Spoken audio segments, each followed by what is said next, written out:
Vamos a empezar entonces nuestro tiempo de oración hoy miércoles 5 de enero y vamos a hacerlo buscando el rostro del Señor.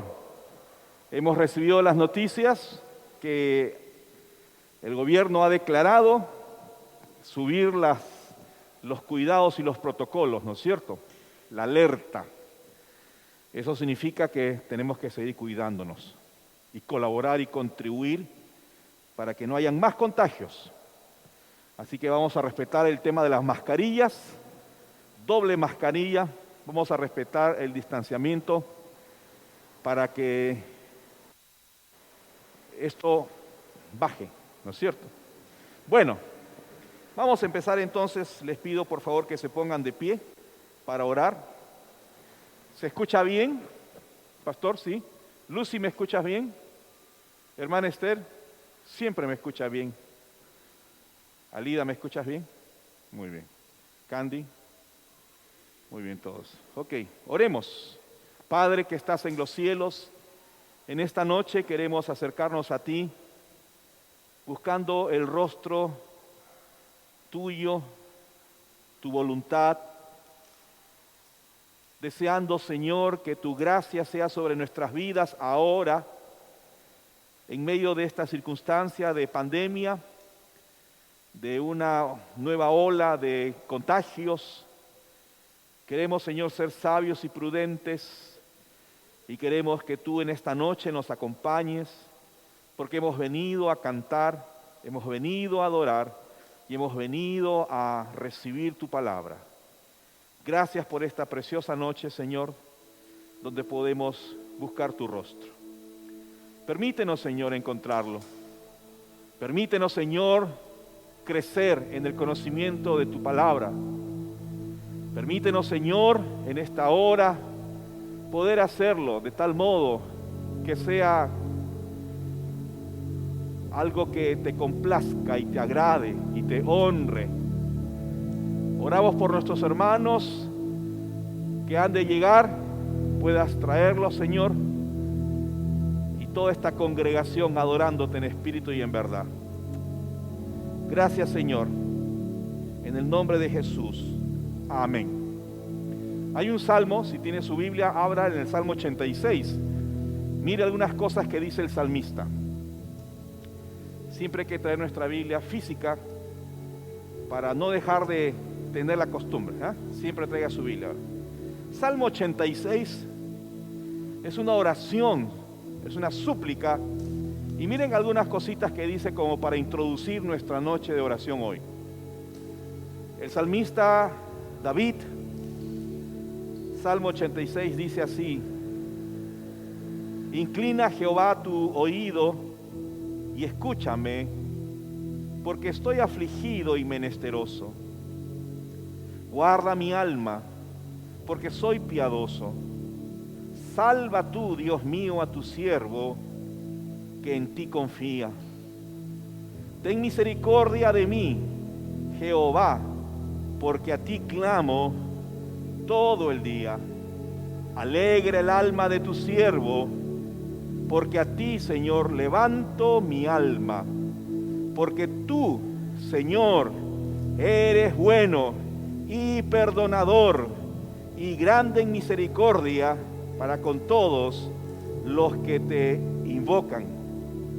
Y una vez más dice el salmista David: escucha, Jehová, mi oración y está atento a la voz de mis ruegos. Y el salmo continúa. Qué precioso este tiempo y ese corazón del buscar el. Vamos a hacerlo ahora cantando, así que mis hermanos que ya están listos, adelante. Hermanos, buenas noches. Vamos a cantar al Señor, vamos a adorarle, vamos a disponer nuestro corazón. Ven, es hora de adorarle. Permítame.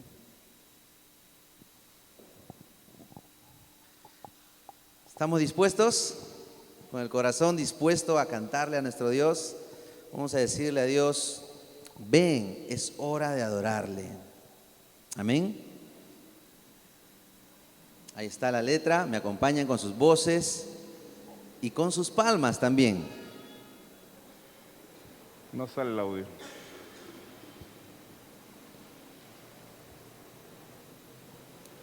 Algunas cosas técnicas ahí. Pero esta canción habla de que toda lengua confesará un día de que el Señor es el Rey de Reyes y Señor de Señores. Así que nosotros estamos ya haciéndolo como creyentes, como hijos de Dios. Como decía a un pastor, la preparación, ¿no?, de lo que nosotros vamos a hacer todo el tiempo en el cielo, adorarle al Señor. Así que hagámoslo con un corazón dispuesto, con un corazón agradecido.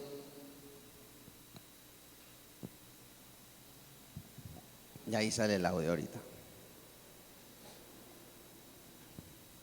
¿Cuántos están contentos, hermanos? ¿Sí? El Señor nos ha traído, ¿verdad? El Señor nos ha convocado, no es casualidad.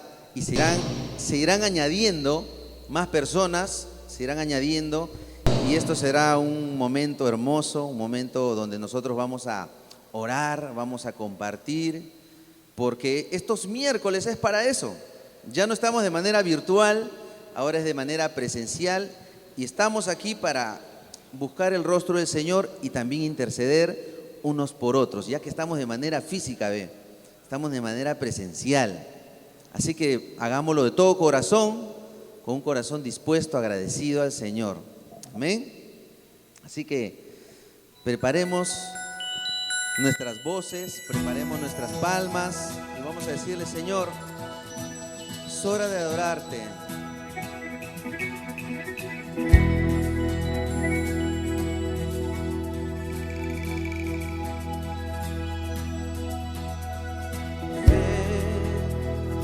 Es hora de adorarle.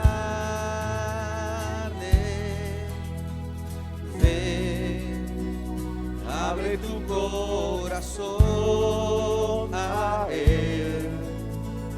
Ven, ante su trono estamos. Ven, ante la majestad de Dios.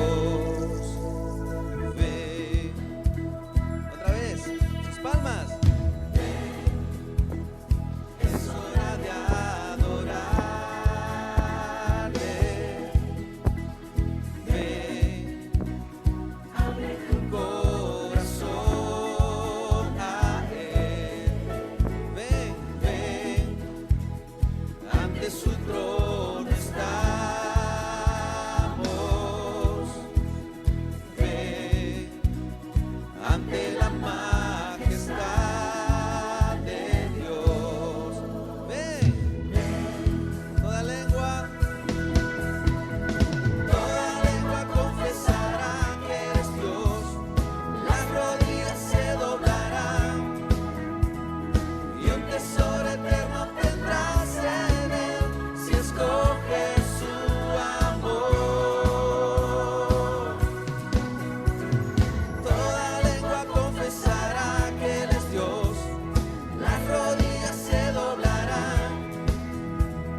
es el Rey de Reyes y Señor de Señores. Dice su palabra que toda lengua confesará que Él es el Señor, que Él es el Rey de Reyes y Señor de Señores. Amén.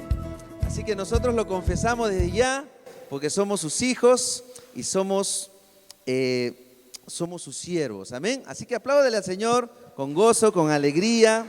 Apláudele a Él. Él es digno de ser alabado, hermanos. Y a eso hemos venido. Amén. Hermana Esther, ¿pueden tomar asiento, hermanos? ¿Pueden tomar asiento? Bien, en este tiempo vamos a estar orando, vamos a estar intercediendo en este primer bloque de oración. Y nuestra oración va a ser por protección. Vamos a pedir al Señor protección ante esta confirmación de la tercera ola del COVID-19. Amén, hermanos. La palabra de Dios dice: ¿está algún enfermo entre vosotros? Llame a los ancianos de la iglesia y oren por él, ungiéndole con aceite en el nombre del Señor. Y la oración de fe salvará al enfermo, y el Señor lo levantará, y si hubiere cometido pecados, le serán perdonados. Así es que vamos a interceder ante nuestro Señor. Inclinamos nuestras cabezas, estamos ante la presencia de nuestro Señor Dios Todopoderoso. Oramos. Padre Santo, Padre bendito, Señor, tú eres bueno, tú eres grande en misericordia, Señor. Bendito Padre, Dios fiel, Dios único y verdadero, Señor. A ti clamamos, Señor, en este tiempo, juntos, Señor, como iglesia, ante ti, Señor, por protección. Te pedimos, Señor, que tú estés protegiendo al pueblo, Señor, peruano, en especial, Señor, a esta congregación, ante esta tercera ola de COVID-19, Señor. Confiamos, Señor, en que tu poder sanador estará con cada uno de nosotros, Padre Santo, pero te pedimos, Señor, por los que ya están infectados también. Padre Santo, permite, Señor, que ellos, los que no te conocen aún, Señor, conozcan de tu poder sanador. Padre bendito, te pedimos sanación también por aquellas personas que están infectadas, Padre Santo. Permite, Señor, que cada uno de ellos, los que ya te conocen, puedan testificar, Señor, de tu amor, de tu poder, de sanación, Señor, porque tú eres Jehová Rafa, tú eres Dios sanador, Padre Santo. Oramos, creemos en ti, Señor, en tu bondad, Padre bueno.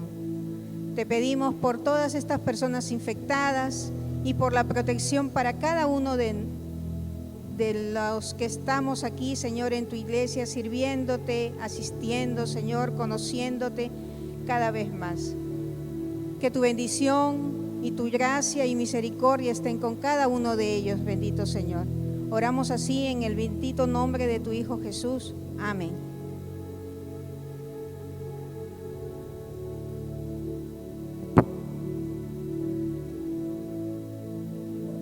Muy bien, hermanos. Ponemos de pie. Vamos a cantarle al Señor.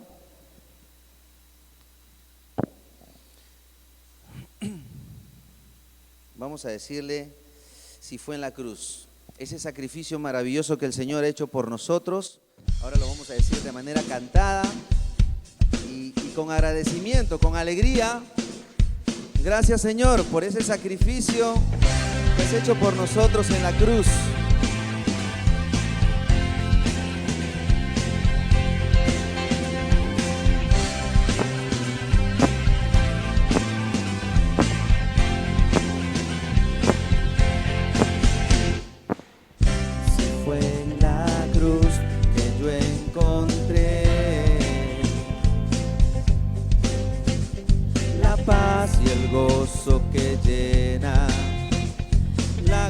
Que lo cambió todo.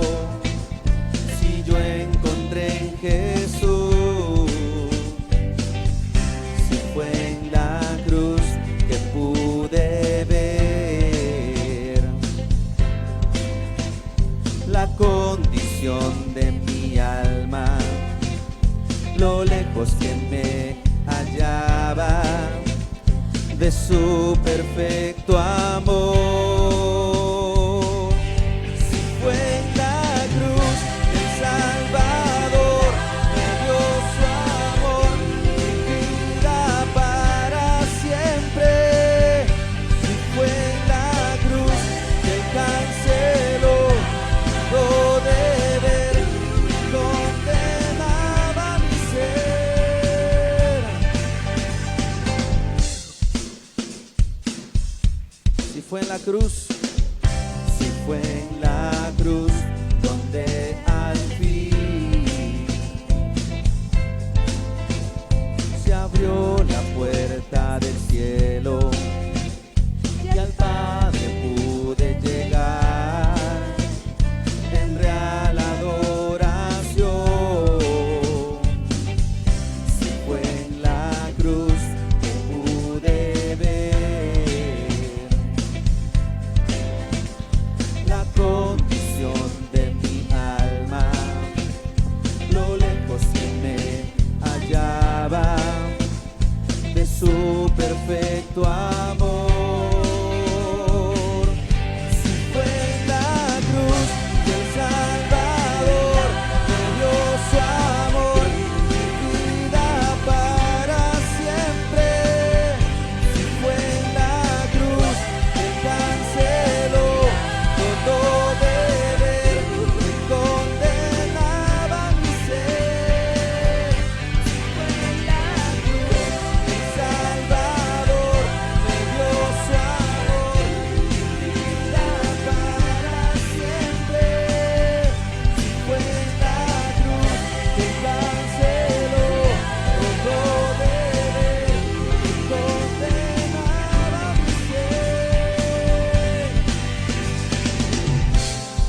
Gracias, Señor, por ese sacrificio que hiciste por nosotros en la cruz del Calvario. Gracias. Y cántale a Dios, hermanos, alábale a Él y dale gracias por ese sacrificio. Cántalo. Si fue en la cruz, el Salvador me dio su amor, mi vida para siempre. Si fue en la cruz que canceló todo deber, que condenaba mi ser. Si fue en la cruz que el Salvador me dio su amor, mi vida para siempre. Si fue en la cruz que canceló todo deber, que condenaba mi ser. En la cruz.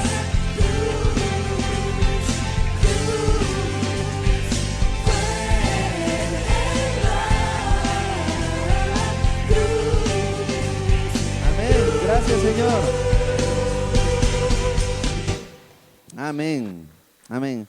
Cierra tus ojos un momento, cierra tus ojos. Vamos a orar, vamos a desconectar todo lo que pueda estar pasando por nuestra mente. Dejamos todas las cosas a un lado y estamos aquí conectados delante del Señor. Y vamos a decirle: Señor, en esta noche he venido a adorarte, he venido a bendecirte. He venido, Señor, a entregarte mi corazón. He venido a recibir también de ti, de tu palabra, Señor, porque tengo un corazón dispuesto a ti. Y por eso, Señor, estoy aquí, Padre bendito, este día, miércoles de oración, también para interceder, Señor, para interceder por mis hermanos, para interceder unos por otros, para orar por mi iglesia, mi familia, para orar por mi país. Gracias, Señor. A ti sea la gloria y honra en el nombre de Jesucristo. Amén. Tú eres más grande de lo que yo me puedo imaginar. Él es grande. ¿Cuántos lo creen que Él es grande? ¿Verdad? ¿Verdad que Dios es grande y maravilloso y que ha hecho maravillas en nuestra vida? Desde el día que nacimos hasta hoy, siempre ha estado con nosotros. Y vamos a decirlo cantando. Vamos a exaltar su nombre.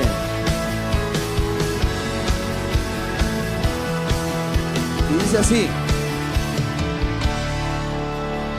cada día tu nombre bendeciré, morar en tu gloria y esplendor, en tus maravillas meditaré, en tu gran poder proclamaré,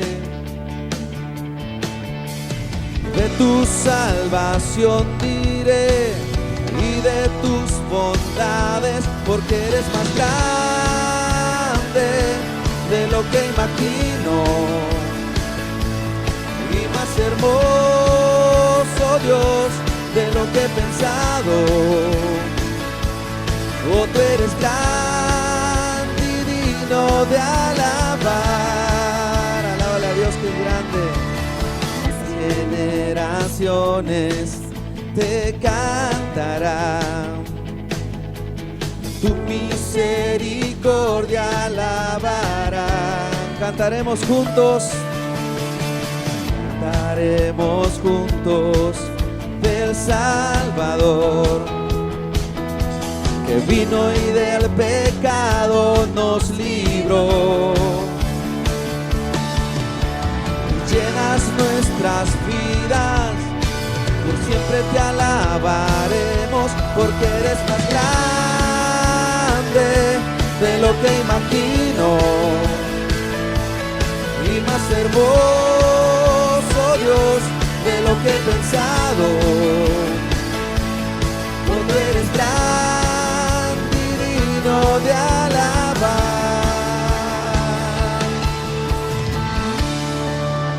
Sí, Señor, tú eres grande y digno de alabar. ¿Quién como tú, Señor? Tú eres nuestro Dios, nuestro Padre, que ha hecho maravillas en nuestra vida, Señor. Gracias. Tú eres grande, Señor. Díselo con todo tu corazón, exalta su grandeza, exalta la grandeza de nuestro Dios. Él es grande, díselo, porque eres más grande de lo que imagino y más hermoso, Dios, de lo que he pensado, porque eres más grande de lo que imagino, más hermoso y más hermoso, Dios, de lo que he pensado. Oh, tú eres grande y digno de alabar. Oh, tú eres grande y digno de alabar. Oh, tú eres grande y digno de alabar. Él es grande, amén, amén. Él es grande y digno de alabar. ¿Quién es como nuestro Señor? Amén. Dale fuertes palmas, alábale con tus palmas también. En este momento, después de haber cantado, después de haber exaltado el nombre del Señor, vamos a tener también un segundo bloque de oración. No sé si podríamos, digo yo, por el tema de 2 en 2, no se puede, ¿verdad, pastor? Oramos así como congregación, uno solo, y la oración que nos toca ahora es, segundo bloque, por la participación de toda la iglesia en el ayuno y oración de este domingo 9 de enero. Este domingo vamos a tener ayuno y oración, ¿ok? Para que puedan venir las personas, para que puedan sumarse a la oración, al ayuno, ¿verdad? Y poder venir dispuestos a poder dejar un poquito, ¿verdad?, de comer, de alimentar este cuerpo y poder orar, buscar la presencia del Señor. Amén. Así que acompáñame, cierra tus ojos, vamos a orar muy solemnemente.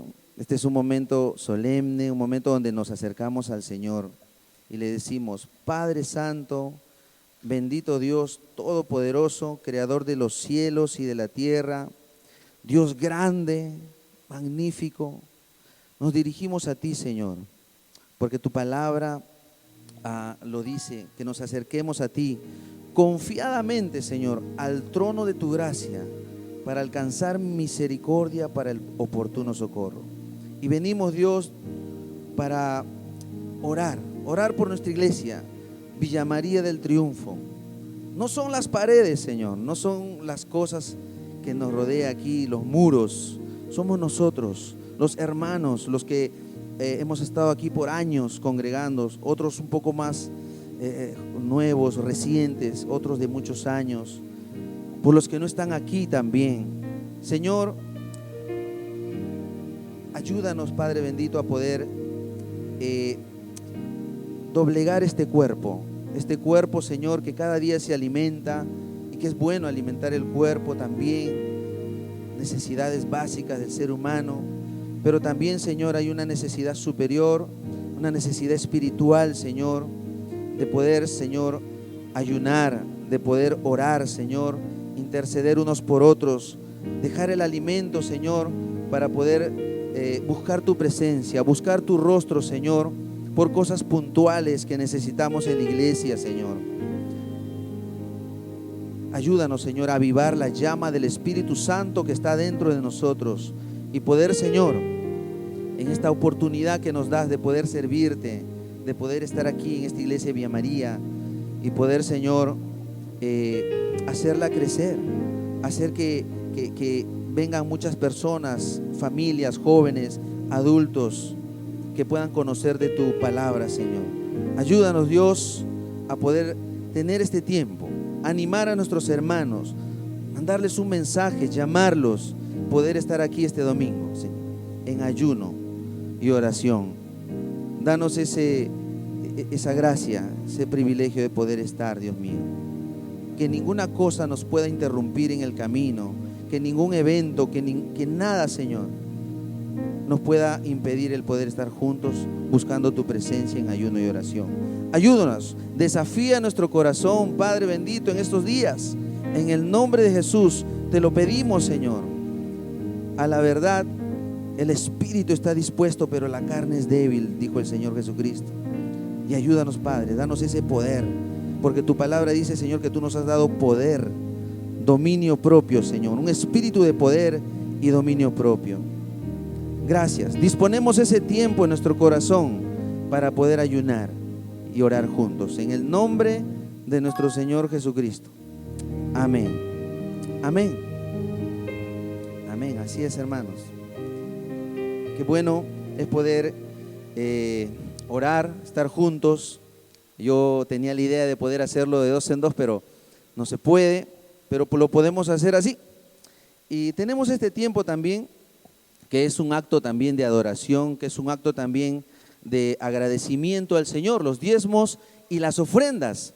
Los que ya saben su responsabilidad de diezmar al Señor y los que quieren dar una ofrenda de corazón, es de manera voluntaria, ¿verdad? Con un corazón alegre, dice la palabra, que nosotros demos nuestros diezmos y ofrendas. Amén. Y así los que tienen la responsabilidad también de poder cumplir con nuestra responsabilidad de la ofrenda misionera, ¿verdad? A nuestros misioneros que se encuentran allá en Barcelona, España, a la familia Méndez, poder cumplir con nuestro compromiso. También pueden hacerlo, pueden acercarse. Aquí está mi hermano Justiniano al frente, pueden pasar al frente, ya cuando les dé la indicación, y poder darlo con un corazón dispuesto, hermanos. Como escuché una vez que dijo un pastor: antes que se abra tus manos, primero abre el corazón, decía él. Y verdad, abrir el corazón dispuesto al Señor. Oremos. Padre bendito, Señor Dios Todopoderoso, en esta noche, Señor, gracias por este tiempo, gracias también por este momento donde nosotros podemos honrarte con nuestros diezmos, con nuestras ofrendas, con un corazón agradecido, Señor, con un corazón dispuesto, Señor. de lo recibido de tu mano, te lo damos, Padre. Te lo damos para tu obra, Señor, para poder alcanzar a más familias. Ayúdanos, Dios, a ser agradecidos y lo damos, Señor, con alegría de corazón. En el nombre de Jesús, amén. Podemos pasar, hermanos, en orden y luego regresa a su lugar, aquí al alfolí, donde está nuestro hermano Justiniano.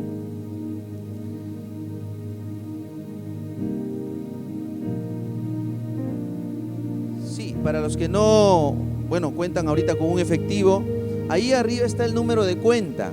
Ahora se ve nítido, ahí está la pantalla del televisor, ahí se ve nítido el número de cuenta para que usted pueda hacer un depósito o pueda yapear también, ¿no? Para llevar un mejor orden, un mejor control, le toma la foto y ahí hay un numerito ahí abajo, hermano, mire, hay un numerito, es el número del administrador de la iglesia, para que él pueda mantener un orden, le manda el voucher del depósito, amén, también lo puede hacer de esa manera.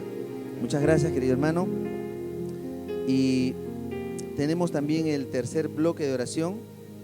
Los dejo con mi esposa, Iris, amor. Buenas noches, querida iglesia.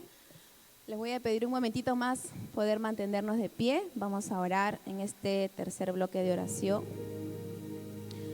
En este bloque vamos a orar, dice, por la nueva serie de los miércoles. El pastor ya ha preparado toda una serie para los miércoles poder prepararnos y el tema es, ¿no?, cómo vivir en la iglesia de Cristo, cómo comportarnos, cómo servir a nuestro Señor, con qué disposición lo hacemos, cuál es nuestro compromiso.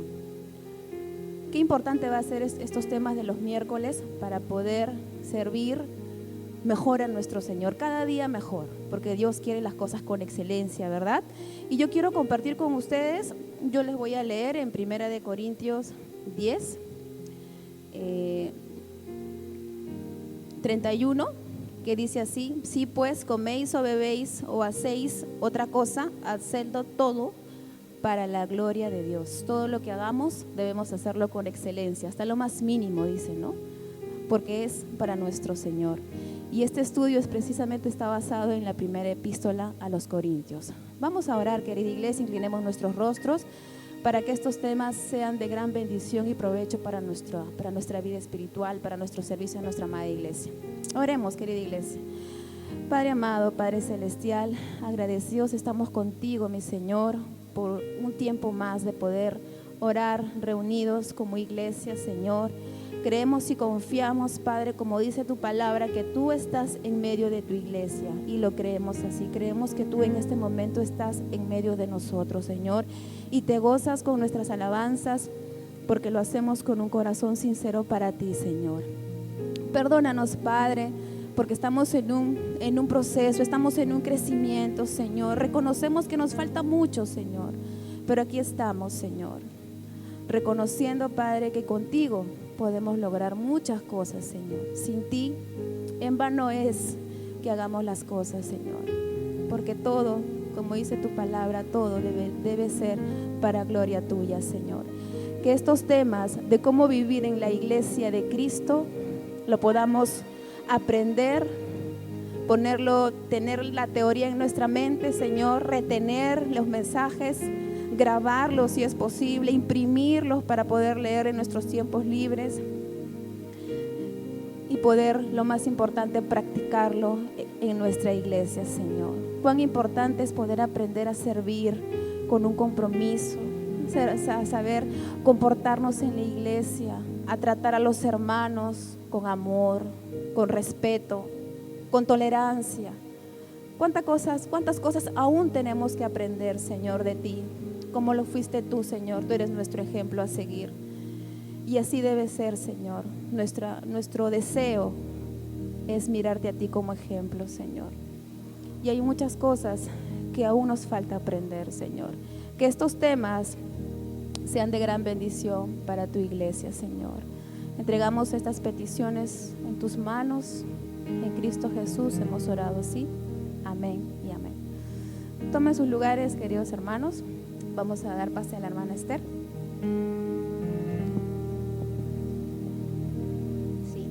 tiempo. Vamos a abrir nuestras Biblias en Primera de Corintios, capítulo 1, y vamos a dar lectura a los versos 1 y 2.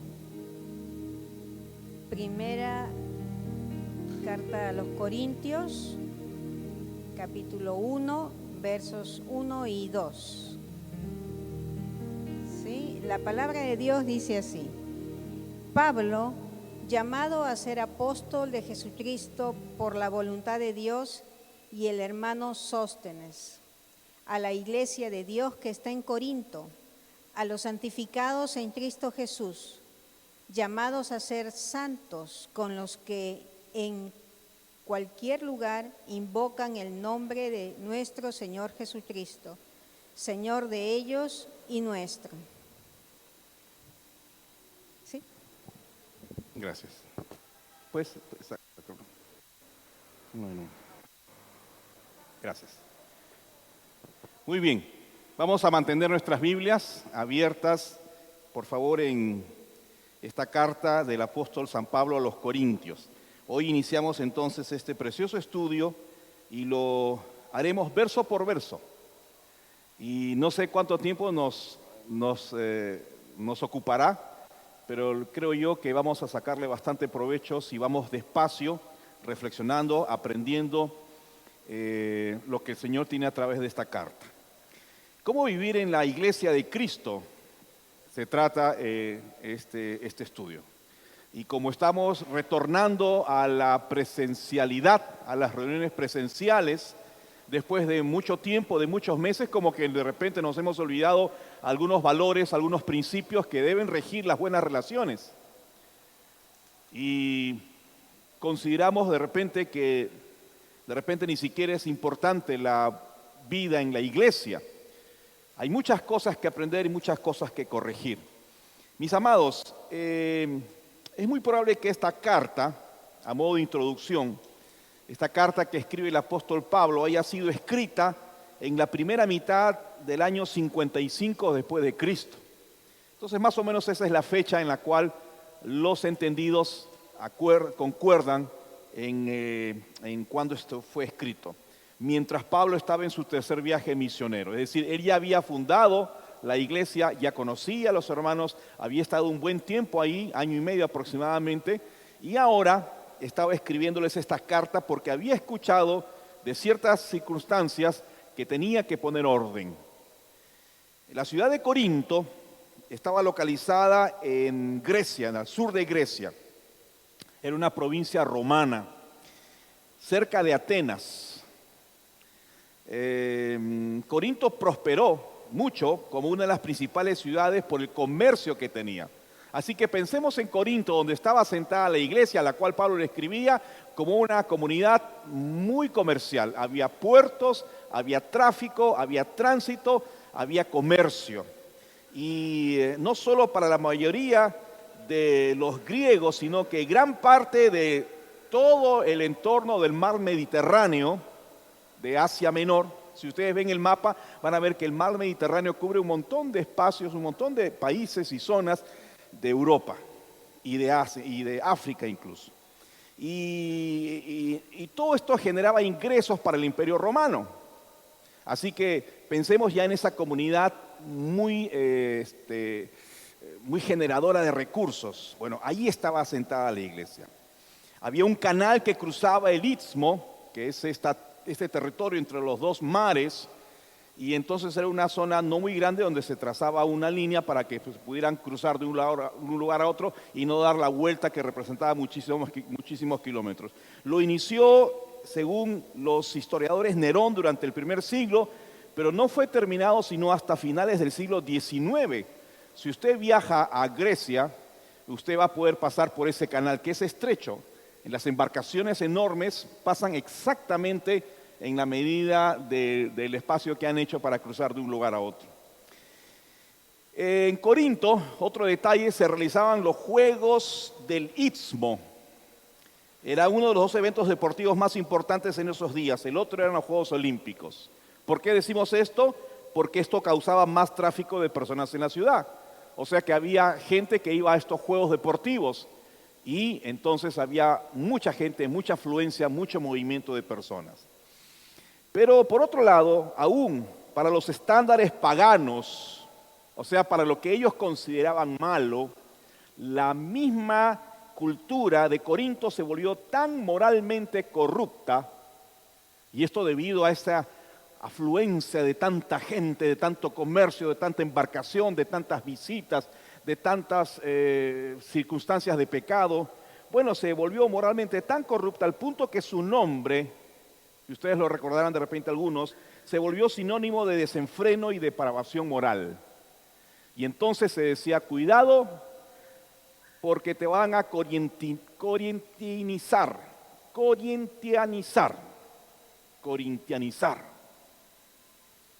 ¿Qué significaba eso? Que se te iba a pegar pues la parte pecaminosa, los vicios, ¿no? Te vas a corintianizar. Y eso surgió por esa condición de inmoralidad, descarriada, de embriaguez, y etc. De hecho, Pablo en 1 Corintios, y voy a pedir que por favor abran sus Biblias ahí en 1 Corintios capítulo 6, va a escribir una lista de estas inmoralidades que algunos de los pecados se practicaban en la ciudad, pero no solamente en la ciudad, sino que incluso entre los mismos creyentes de la iglesia. Entonces Pablo en 1 Corintios 6, 9 al 10, dice, sigue conmigo la lectura, ¿no sabéis que los injustos no heredarán el reino de Dios?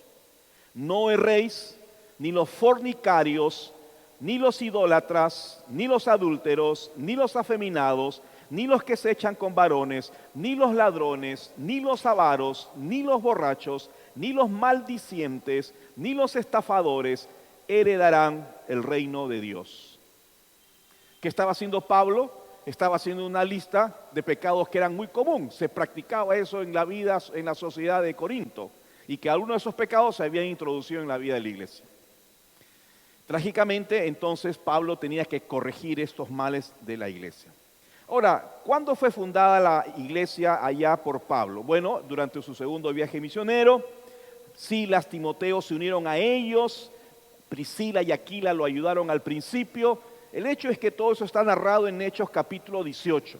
Si tú quieres ver un poquito la historia de cómo es que se fundó la ciudad, Hechos 18 narran estos detalles muy bonitos, cómo es que Pablo llega a esta ciudad, no había iglesia, va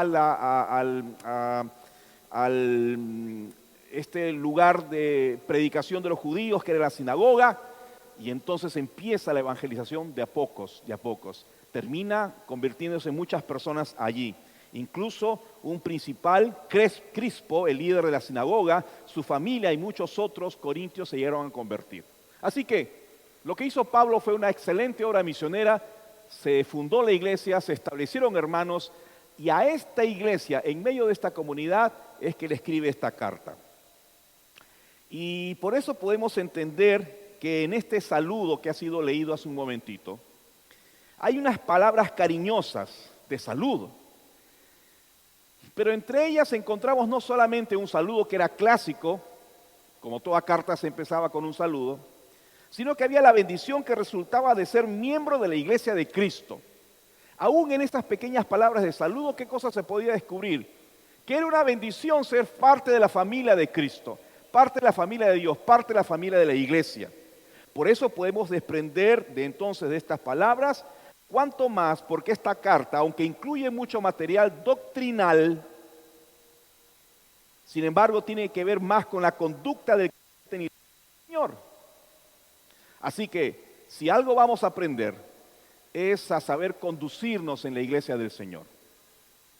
Por eso el título de nuestra serie, ¿Cómo vivir en la iglesia de Cristo? Ahora, lo importante es que su saludo, escucha bien, esto es muy importante. En su saludo estaba asociado a ciertos fundamentos por los que Pablo deseaba, a través de los cuales Pablo deseaba que se sostuviera una relación preciosa con ellos. Aún en su saludo, él va a asociar algunos elementos importantes para fundar su relación de aprecio y luego ellos con los demás. Eran elementos importantes que tenían que ser considerados. ¿Qué verdades deseaba que quedaran claras en las relaciones fraternas de la iglesia? ¿Qué verdades que se revelan ahí en su saludo? Que es un saludo normal, clásico, tradicional de aquellos días, pero habían elementos que servían para fortalecer las sanas relaciones. ¿Qué quería Pablo? Tener una sana relación, continuar una sana relación con ellos y enseñarles a cómo conducirse. Muy bien, habían elementos importantes que debían entenderlo y tenía que ser claro para ellos. Y creo yo para nosotros también. Así que si hay algo lo que desea mi corazón es que para nosotros también entendamos estos fundamentos para las buenas relaciones, para las sanas relaciones en la vida de la iglesia. Amén. Las sanas relaciones en la vida de la iglesia. ¿Cuáles son estos elementos? Bueno, hay como 5. Rápidamente, el primero de ellos, verso 1, creo yo que es el elemento de la voluntad de Dios. Fíjate el verso 1. Pablo, llamado apóstol de Jesucristo por la voluntad de Dios. ¿Qué elemento está Pablo mencionando aún en su saludo, en su identificación? La voluntad de Dios. Pablo establece su autoridad. Él es un enviado, porque la palabra apóstol significa uno enviado por. Y él dice, soy un enviado del Señor Jesucristo, y esto, amados hermanos, es por la voluntad de Dios. ¿Qué elemento está introduciendo el concepto de que dentro de la iglesia se ejerce qué cosa? La voluntad de Dios. Si él es un apóstol que les va a escribir con autoridad es porque la autoridad de Dios se manifestó, la voluntad de Dios se manifestó enviándolo como un apóstol. Ahora, era importante que ellos entendieran que desde el principio fue un acto de la voluntad de Dios, que él no estaba ahí por casualidad. Si Pablo estaba escribiendo cosas, corrigiendo, poniendo en orden muchas cosas de la vida de la iglesia, no era porque era un capricho personal, era por la voluntad de Dios. Porque gran parte de todas las cosas que va a decir en esta epístola tiene el carácter de corrección, correctivo. Así que si va a corregir, era importante que ellos entendieran que era por la voluntad de Dios que estaba allí Pablo, hablándoles y orientándoles. Si Dios entonces les había delegado hablar y escribir en su nombre, eso significaba que toda oposición a esa autoridad que era Pablo, a ese apóstol que había sido enviado, si alguien entonces se oponían a esa autoridad, estaban resistiendo a la misma voluntad de Dios. Por eso qué importante es que Pablo dejara claro eso. Si estoy aquí para decirles cómo conducirnos, es por la voluntad de Dios. Y en consecuencia, si alguien se resiste a esas instrucciones del apóstol, estaba resistiendo a la voluntad de Dios. Mira lo importante que es el concepto del elemento, el primer elemento, el ejercicio de la voluntad de Dios, soberana de Dios dentro de su iglesia, a través de sus siervos, entre los miembros de la iglesia. Las instrucciones vienen por parte de Dios a través del siervo porque es voluntad de Dios. ¿Qué es la voluntad de Dios? ¿Qué es la voluntad de Dios? Es ese acto soberano del ejercicio de sus buenos deseos. Dios decide, porque es soberano, manifestar su voluntad, revelar sus intenciones, compartir sus intereses, manifestar sus propósitos. Eso es la voluntad de Dios. Por eso la llamamos voluntad permisiva. Nosotros tenemos que conocer esa voluntad que Él nos permite hacer ciertas cosas, o perfecta de Dios, o la voluntad revelada de Dios. ¿Cómo la conocemos? Como la voluntad permisiva de Dios, como la voluntad revelada de Dios, o como la voluntad perfecta de Dios para nuestra vida. Eso es lo que nosotros tenemos que buscar. Por eso cuando alguien dice, quiero conocer la voluntad de Dios para mi vida, no está averiguando, no está interesado en conocer los grandes propósitos de Dios para el planeta o para las naciones. Es conocer esa voluntad revelada para su vida personal. Por eso decimos que es esa voluntad que se deja conocer porque el Señor la manifestó. El deseo concreto de Dios para que vivamos según sus criterios, criterios de bien para nosotros, criterios de bienestar para nosotros. Es hacer lo que, como Él sabe, lo mejor para nosotros.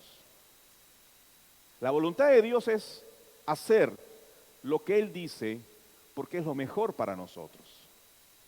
Mira, dos ejemplos. ¿Qué dice Mateo 6:9? Alguien, por favor, que lo lea. ¿Qué dice Mateo 6:9? Palabras de Jesús. ¿Qué dice? Alguien que lo lea, fuerte, desde su sitio. ¿Quién lo tiene? Iris. Sí, 6:9.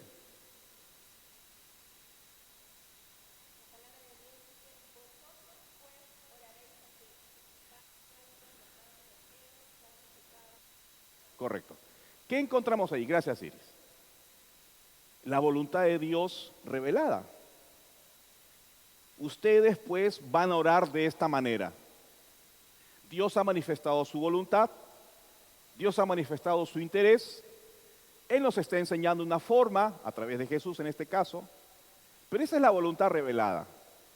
Esa es la que nosotros tenemos que conocer, es la que tenemos que practicar en nuestra vida. Pablo está hablando de esa voluntad. Si él es un apóstol es porque la voluntad de Dios se lo manifestó de esa manera, se permitió que todas las circunstancias se dieran para que él sea ese apóstol llamado por Dios. Así que, si él me dice, ora de esta manera, esa es la voluntad de Dios que yo tengo que obedecer. O por ejemplo, 1 Pedro 1:15, otra persona, 1 Pedro 1:15. A propósito, no los estoy poniendo adelante para que ustedes puedan escribirlo y buscarlo en la Biblia. 1 Pedro 1:15 al 16.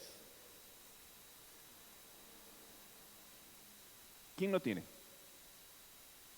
Pastor Jaime, gracias.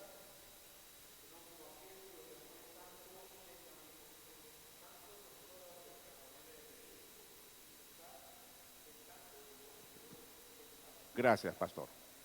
¿Qué tenemos ahí? La voluntad revelada de Dios, la voluntad manifiesta de Dios, lo que Dios quiere que nosotros hagamos. Si hacemos eso, será para nuestro bien. Él es sabio, por eso no podemos cuestionar esa voluntad de Dios.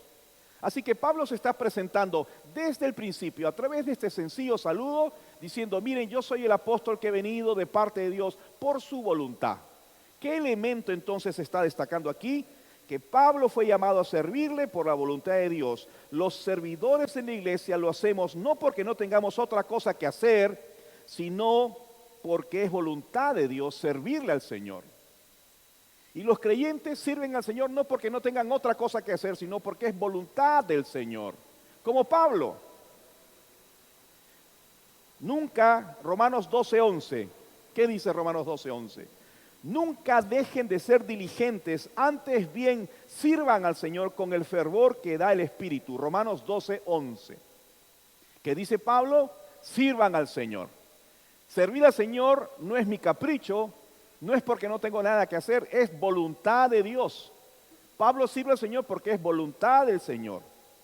Y nosotros servimos al Señor porque es su voluntad.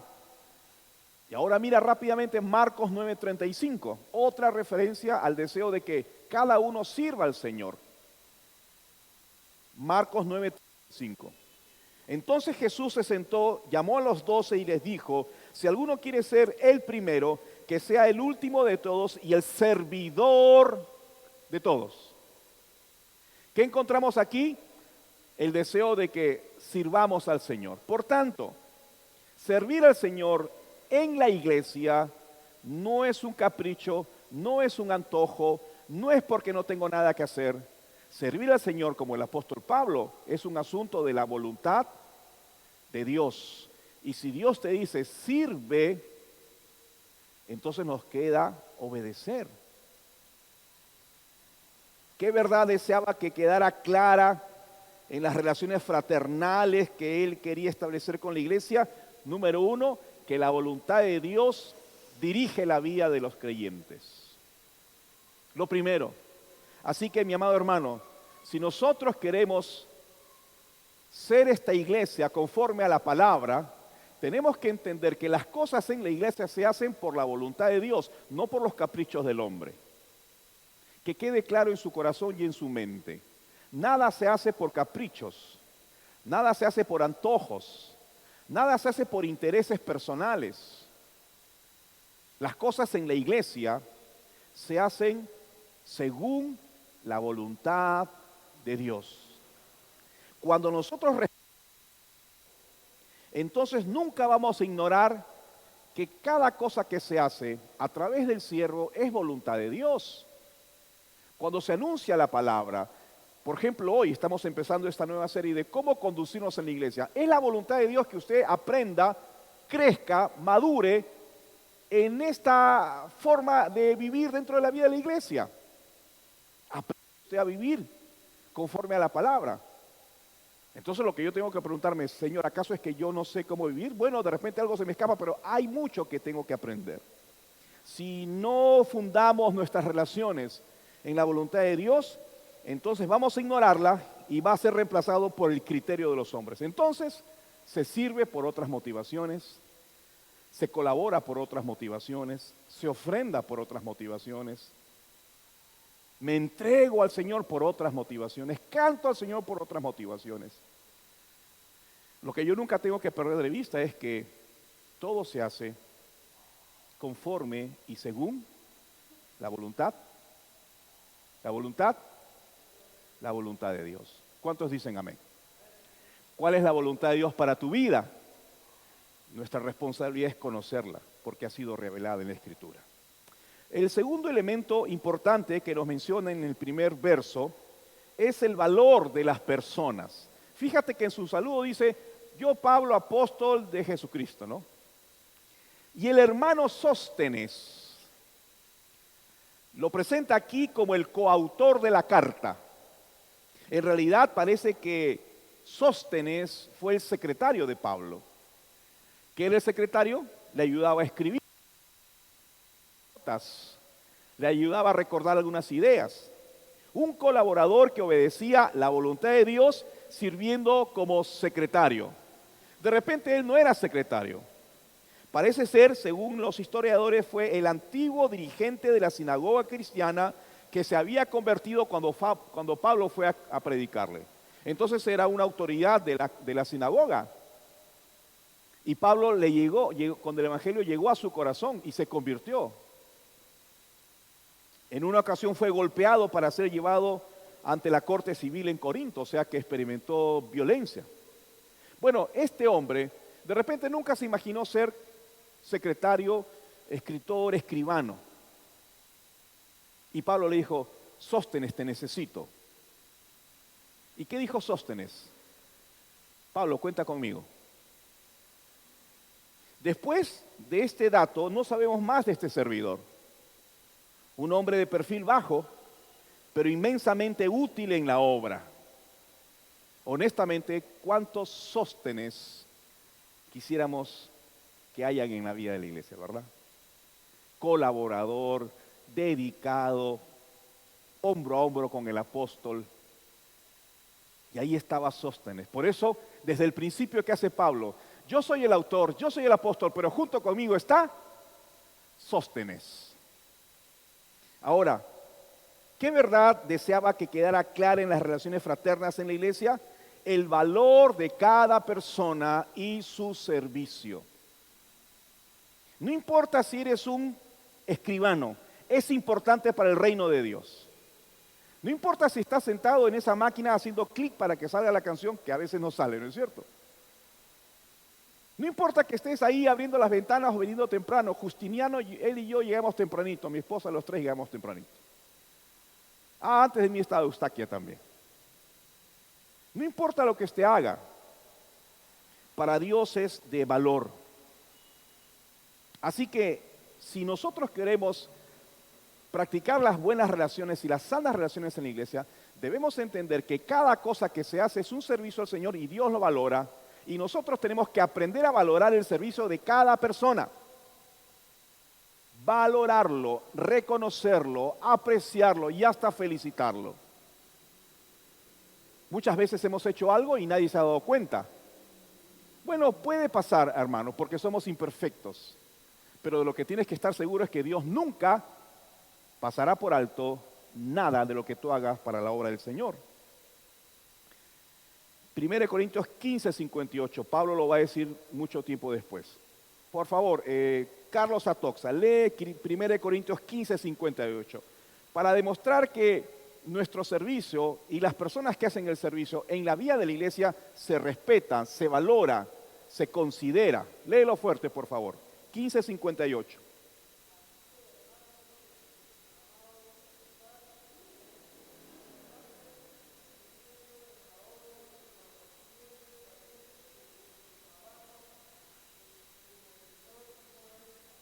Ok, sabiendo que vuestro trabajo en el Señor nunca es en vano. Así que lo que ha hecho Sóstenes conmigo durante todo este tiempo, quiero reconocerlo porque su trabajo no ha sido en vano y para mí la vida de Sóstenes es importante. Para este servidor, la vida de ustedes es muy importante. Si alguien dirige aquí, para mí es muy importante. Si alguien está sentado al fondo con los sonidos, es muy importante. Para mí y para nosotros, para el equipo ministerial, es muy importante cada una de sus colaboraciones y de sus aportes. Porque lo que tenemos que aprender en la vida de la iglesia es que todos somos de valor para los ojos del Señor y cada servicio que lo hagamos de corazón, con sinceridad, será apreciado y valorado y recordado por Dios. Aunque a veces se le pase a los hombres. Pero aquí se nos está enseñando el valor de las personas. Así que, si sea útil usted, amado hermano, sea útil usted en la obra, en la iglesia, use sus dones para el servicio de la iglesia. Si sabe escribir como Sóstenes, haga algo para que la iglesia contribuya en la extensión del evangelio con ese talento, ese don que usted sabe. Hay gente que sabe cortar el cabello, hay gente que sabe usar la computadora, hay gente que sabe cantar, hay gente que es técnico, hay gente que arregla la parte eléctrica. Aquí está Carlos que nos ayudó a arreglar tantos asuntos eléctricos. Sea útil, porque para el Señor nada es en vano. Amén. Amén. Nada es en vano. Gloria al Señor. Así que si las relaciones fraternas en la iglesia no se basaran en la verdad, se ignoraría entonces el valor que cada persona tiene, cada hermano tiene. No valoraríamos el servicio que ellos hacen y tampoco respetaríamos y valoraríamos el trabajo en equipo. Porque Pablo hubiese sido, yo solito hice la carta. No. Fue Sóstenes y Pablo. Equipo. Así quiero yo que aquí también hay una linda lección sobre este asunto, ¿no? Aprender a trabajar en equipo. Amén. 3. El verso 2, la primera parte, sigue el saludo del apóstol y ahora dice, habla de los destinatarios a la iglesia de Dios que está en Corinto. Los destinatarios. Clásico ponerlos al principio de la carta en la antigüedad. A la iglesia de Dios que está en Corinto. Bueno, iglesia es el término eclesia en griego, proviene de dos palabras, llamado aparte, ¿no? Sacado aparte. Eso es iglesia. Esa palabra significaba así, los llamados, los convocados a un lugar aparte. La iglesia entonces son los tomados del mundo para formar y constituir la iglesia del Señor. Ese es el concepto de iglesia. Entonces eso va a ir corrigiendo nuestro concepto de iglesia. La iglesia, por tanto, no es el edificio. Vamos a la iglesia, es nuestra tendencia. Pero los edificios, las paredes, no es la iglesia, porque la iglesia son los llamados a ser considerados aparte. Ese grupo de personas, en este caso, los que son salvados por la gracia de Jesús. Es el cuerpo local de creyentes bautizados, nacidos de nuevo. Así tenemos que tratarnos. La iglesia somos personas. Nuestra maestra Karen y Joyce Hook, siempre ponía en la pizarra. Llegaba, agarraba el plumón y ponía, la iglesia son personas. ¿Te acuerdas? Y entonces se volteaba y estaba a su clase y nos enseñaba. Porque eso tenía que calar en el corazón y quitarnos esa falsa idea de que la iglesia es el templo. Vamos a la iglesia. No, la iglesia son las personas. Entonces, pero algo interesante que debes tomar nota aquí. Vemos que hace una referencia a la propiedad. ¿A quién le pertenece la iglesia? Así es. La iglesia de Dios. Está entre líneas. Lo dice el apóstol, está saludando, pero ahí hay un fundamento importante que nosotros tenemos que considerar aquí. La iglesia es del Señor. Los miembros de la iglesia son del Señor. Él es dueño de la iglesia, Él es dueño de nuestras vidas. Por tanto, el propietario y el protector de la iglesia es el Señor. No es Pablo, el dueño de la iglesia, no es una persona el dueño de la iglesia, no es una familia, no es el pastor. Nadie aquí es dueño de la iglesia. El único Señor de la iglesia es Dios. Y el Señor Jesucristo, cabeza de la iglesia. Amén. Entonces, nada es casual en las Escrituras. Por eso el propósito de Pablo se hace evidente. La necesidad de llevar una vida conforme a la voluntad de Dios. Ojo, si la iglesia entonces pertenece al Señor, como dice este versículo, Él tiene autoridad para reclamar tal comportamiento. Si Él dice, yo soy el dueño de la iglesia, yo soy el propietario de la iglesia, si la iglesia es mía, entonces yo tengo el derecho a reclamar la conducta que sea conforme al Dios y al dueño de la iglesia. Por eso las exigencias de un creyente son altas, porque vienen de Dios, porque Dios es el dueño de la iglesia. Se rige por su palabra, se rige por su Espíritu Santo, y así tenemos que aprender a conducirnos. Por tanto, si las relaciones fraternas en la iglesia no se basaran en la verdad esta, entonces no consideraríamos a Dios y cada uno haría lo que le da la gana. Porque no consideramos que Dios es el dueño de la iglesia. Yo hago las cosas como quiero. No, el Señor es dueño de la iglesia. Hay que hacer las cosas que Él dice y como Él las dice. Lo último, lo penúltimo, rápidamente, unos 2 minutos más. La educación de los creyentes. Este es otro elemento importante que está ahí en el saludo. Si algo tenemos que aprender es que, dice el verso 2, la segunda parte, en su descripción de los destinatarios, a los santificados en Cristo Jesús, llamados a ser santos. La iglesia de Corinto son los santificados, llamados a ser santos. Los santificados, llamados a ser santos. Este saludo entonces nos menciona que no se refiere a una persona, a los santos, una persona que lleva un hábito religioso, ¿no es cierto? El buena gente, el que luce bien, el que habla despacito, el que habla bonito. No se refiere a esa clase popular de lo que se conoce como ser santo, sino es la referencia a todos los que mediante la salvación, ojo con esto, han sido separados de ese estilo y ese mundo y esa condición al nuevo reino de luz admirable. Ese acto de ser separados es la obra de la santificación pasada, lo que hizo el Señor por nosotros. Nos ha separado. Amén. Hemos sido separados de este principio de vida, este estilo de vida, de estas prácticas de nuestro pasado. Hemos sido separados. Pero al mismo tiempo Pablo dice muy bien, pero ahora ustedes tienen que seguir siendo santificados, siendo semejantes cada día a Jesús. Entonces, en un sentido legal, absoluto, inicial, hemos sido separados. Y en ese sentido somos santificados, ¿sí? Yo he sido santificado de mi pasado. He sido santificado de mi vida pasada espantosa que no quiero ni recordarla.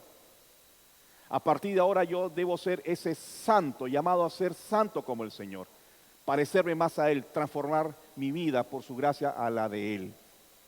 Entonces, a esto se refería Pablo cuando está diciendo que la iglesia que está en Corinto son los santificados, pero todos son llamados a ser santos.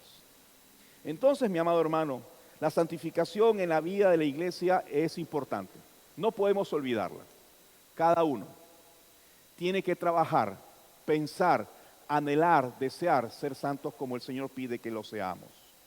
De lo contrario, rechazaríamos este fundamento y viviríamos como quisiéramos, con un pie en el mundo y con otro pie en la iglesia. Pero si yo entiendo que he sido separado para ser santo, entonces mi conducta debe ser como el Señor. Y lo último, rapidito, el último elemento, la segunda parte del verso 12 es el señorío de Cristo en su iglesia, pero universal. Fíjate qué bonito. Dice ahí, con todos los que en cualquier lugar invocan el nombre de nuestro Señor Jesucristo, Señor de ellos y nuestro. Aquí hay una referencia sin duda a esa iglesia que está en todas partes, la iglesia de Cristo que está en todas partes. ¿Cómo se le llama? La iglesia universal. Se le llama la iglesia invisible. La iglesia que está en todos lados, es el cuerpo de Cristo, compuesto por todos los creyentes, algunos que ya murieron, otros que aún viven, pero todos han creído y todos somos iglesia. Por tanto, si yo voy a China y me encuentro con los hermanos chinos, somos hermanos. ¿Por qué? Porque somos miembros de la Iglesia Universal. Entonces, dice que el Señor es Señor de ellos y también nuestro. ¿Qué habla? La unidad.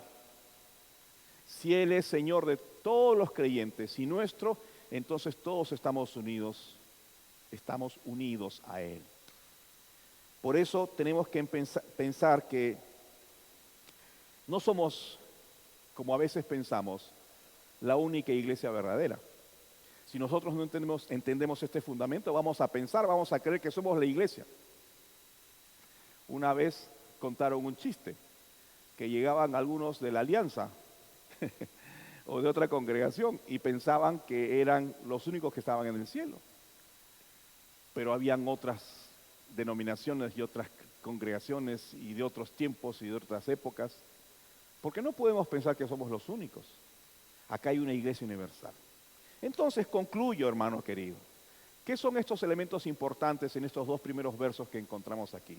Que tenemos que considerarlos y aplicarlos y nuestra vida en la iglesia va a ser conforme a la voluntad de Dios. Número 1, su voluntad, la voluntad de Dios. Número 2, el valor de las personas. Número 3, la propiedad. ¿A quién le pertenece la iglesia? Al Señor. Número 4, la santificación de los creyentes, llamados a vivir vidas santas. Y por último, el Señor de la iglesia es Cristo y Él es el Señor de toda la iglesia universal.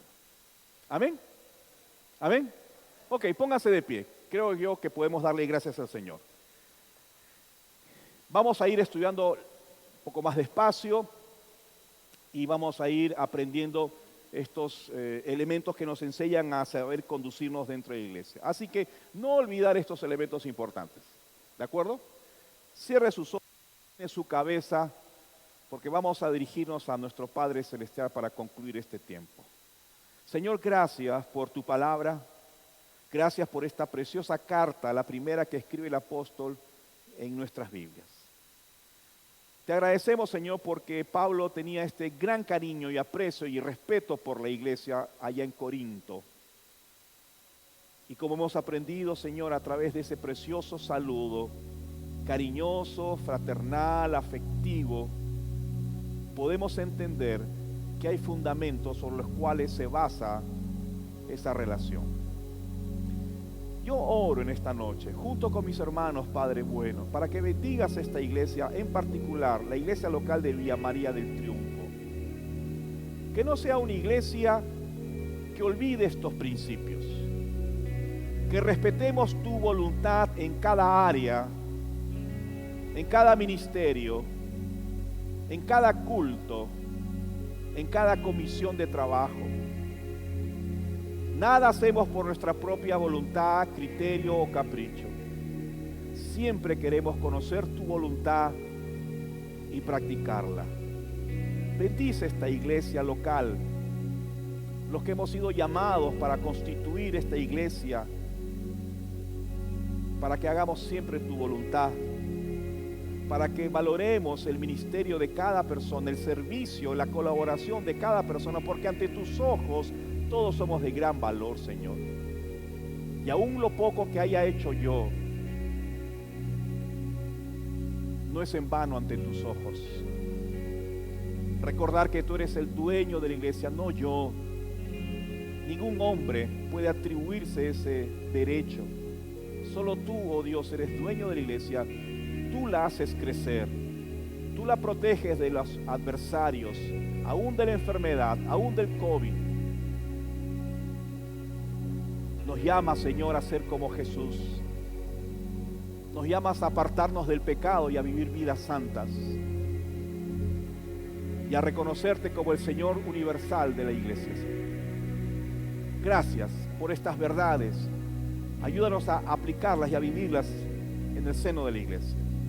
Te lo pedimos, Padre bueno, en el nombre de Cristo el Señor. Y todos decimos juntos, amén.